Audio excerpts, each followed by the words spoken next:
আমি আমার স্টার্ট করছি। আমি আমার বাড়িতে এসেছি, বাড়ির যে সবজি চাষ করা হয়েছে আমার বাড়িতে, তোমাদের দেখাবো আমাদের বাড়ির সবজি চাষটা কীরকম কী হয়েছে। আমাদের এখানে কপি গাছ লাগানো আছে, এখানে একটা এটা বাঁধাকপির গাছ এবং এগুলো ফুলকপি। এক হাত দূরে দূরে দূরত্বে গাছগুলো রয়েছে।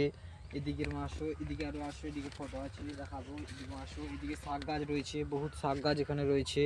পরপর আরও এখানে ফুলকপি গাছ লাগানো আছে, যেগুলো এখানে তোমরা দেখতে পাচ্ছ। এগুলো অনেক ছোটো ছোটো ফুলকপি, এরকম একটা ছোটো ছোটো শাক আছে।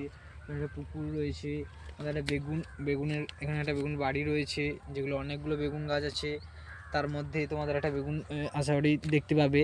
এবার সেদিকের চলো, সেদিকে আমাদের এখানে লঙ্কা গাছও রয়েছে দেখছি। আমাদের আমাদের আমার লঙ্কা গাছ করেছে, এই লঙ্কা গাছগুলো আমাদের ভালো লেগেছে। এখানে লঙ্কা গাছ একটা রয়েছে, এই লঙ্কা গাছগুলো এখানে আমাদের রয়েছে।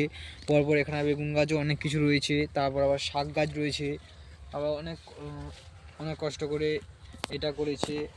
এই বেগুন গাছগুলোর মধ্যে ভালো টাকা রোজগার করা যায়। এবং এখানে দেখছো তোমরা শাকের একটা পদ্ধতি রয়েছে, শাক পদ্ধতি করেছে আমার দাদু, যেগুলো এরকম করে রেখেছে।